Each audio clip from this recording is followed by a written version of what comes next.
Šajā video es jums pastāstīšu vairāk par ūdens mīkstināšanas iekārtu Snow Tower, kas ir kabineta tipa, nāk mums no ražotāja Hydrotec un ir iepakots šādā te kastē.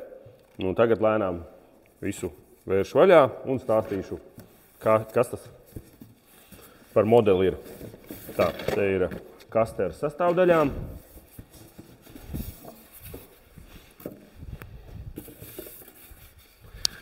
Transportēšanas iepakojums.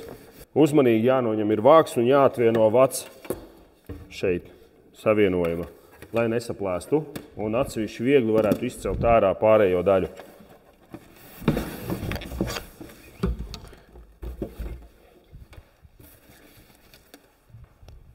Tagad pastāstīšu sīkāk, kas tajā ietilpst, no kā viņa sastāv.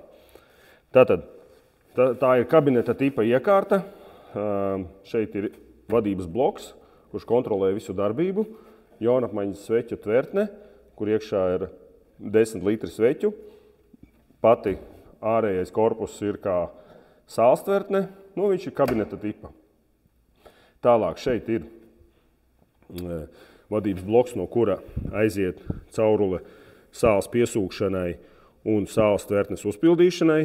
Un šeit ir zem šī vāka pludiņš, kurš noslēdz ūdens padevi vai pie piesūkšanas noslēdz, lai nepiesūc gaisu. Tālāk šeit ir inžektors, kurš veic sāls piesūkšanas funkciju.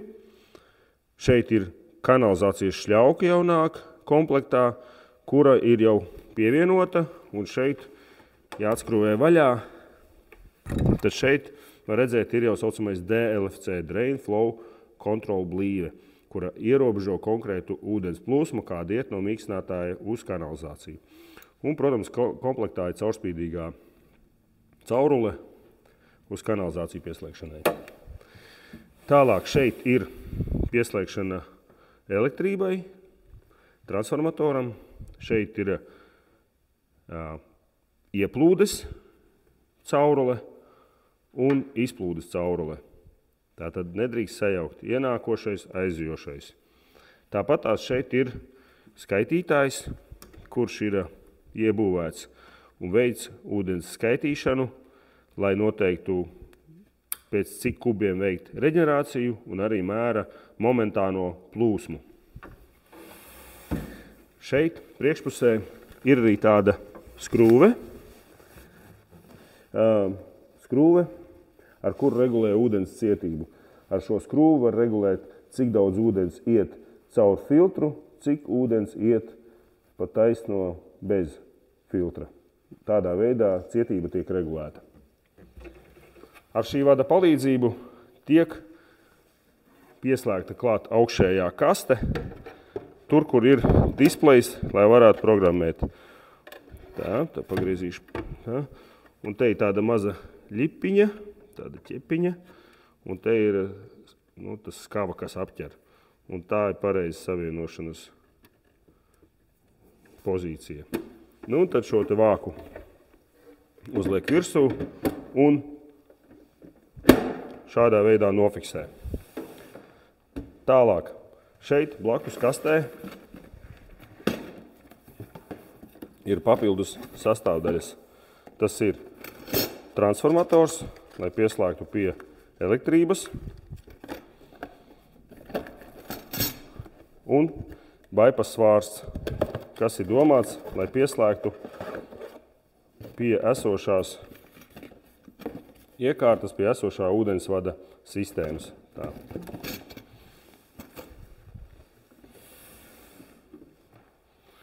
Šis te tiek pievienots klāt šādā veidā. Pie šiem te galiem te ir gumijas blīves, kas noslēdz un nodrošina ūdens necaurlaidību zem spiediena. Tātad šos te pieklipsē klāt un ar klipšiem piefiksē, lai neizvalkās ārā. 1 un 2. Līdz ar to viņš nevelkās ārā. Šeit ūdens ieplūde ir pa šo cauruli, izplūde, attīrītais ūdens ir pa šo 3/4 ārējā vītne. Šim baipasam ir 2 stāvokļi. Viens stāvoklis ir darba, tas ir atvilkts ir pilnībā uz āru. Ūdens šajā ciklā, jeb šādā režīmā, iet cauri ūdens mīkstinātājiem.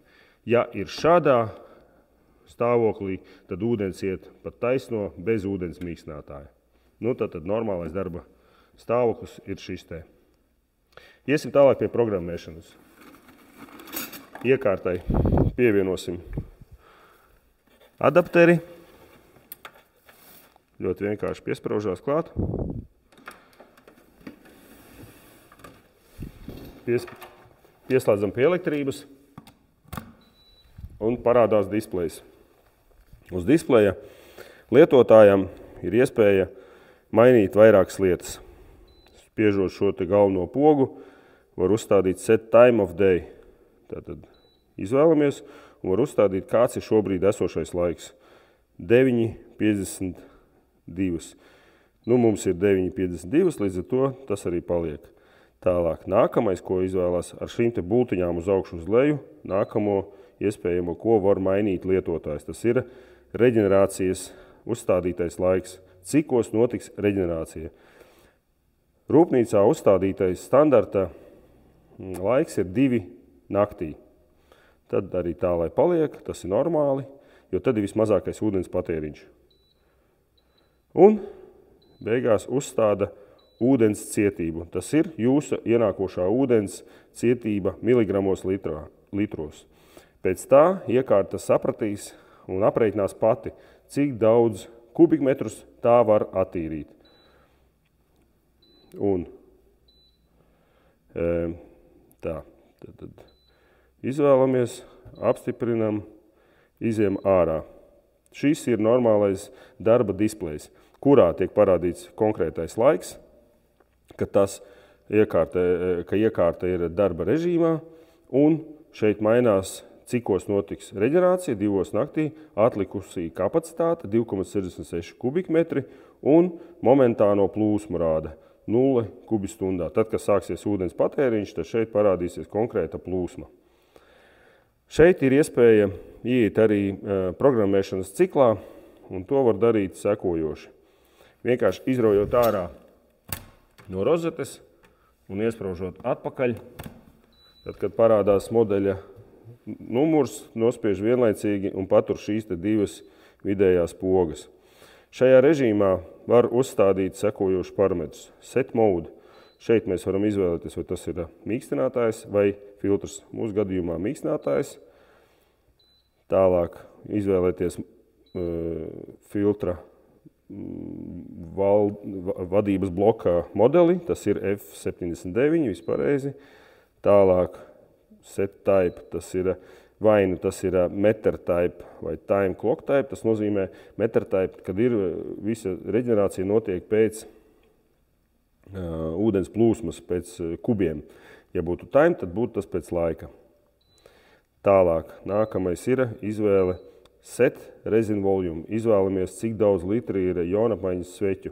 Šim modelim Snow Tower ir 10 litri. Ja tas ir Snow Tower Big, tad tam ir 20 litri.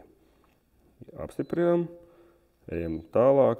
Šeit var izvēlēties, kāda ir sāls reģenerācijas cikla plūsma. Tas ir vai nu upflow vai downflow. Mūsu gadījumā upflow.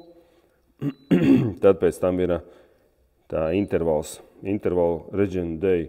Tas nozīmē, ka neatkarīgi no tā, vai tiks sasniegts noteiktais ūdens apjoms pēc kubiem vai nē, viņš tāpat uztaisīs papildus skalošanu pēc 30 dienām. Tālāk set backwash time, tad tiek uzstādīti skalošanas ciklu laiki. Pirmais ir backwash, 9 minūtes, pēc tam seko sāls piesūkšanas cikls, kas ir 60 minūtes. Tad pēc tam ir vēl viens backwash skalošanas laiks, tas 5 minūtes. Tad pēc tam ir ātrās skalošanas cikls, 9 minūtes. Un viss.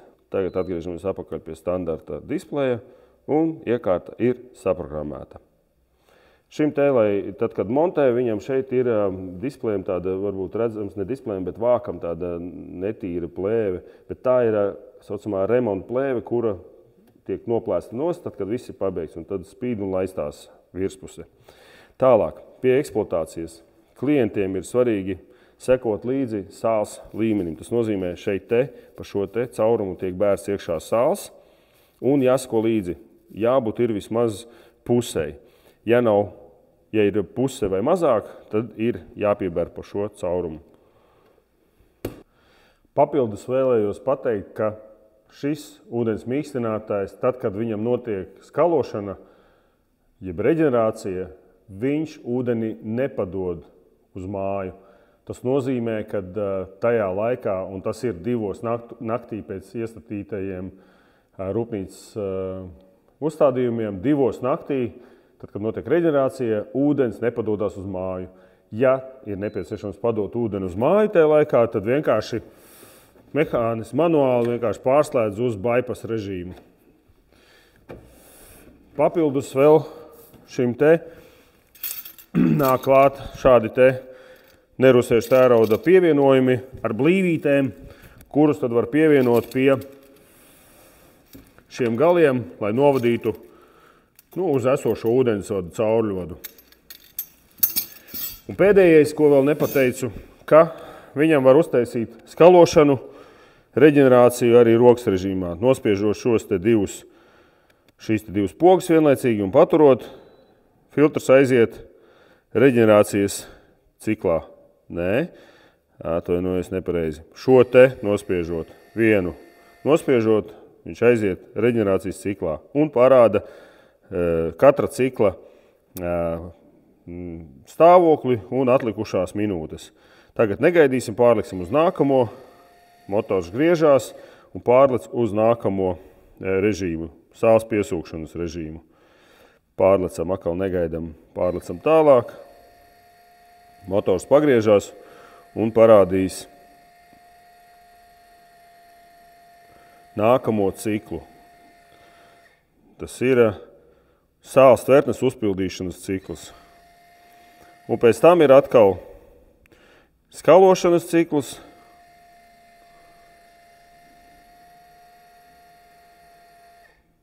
Un tad atkal iekārta aiziet darba ciklā. Viss.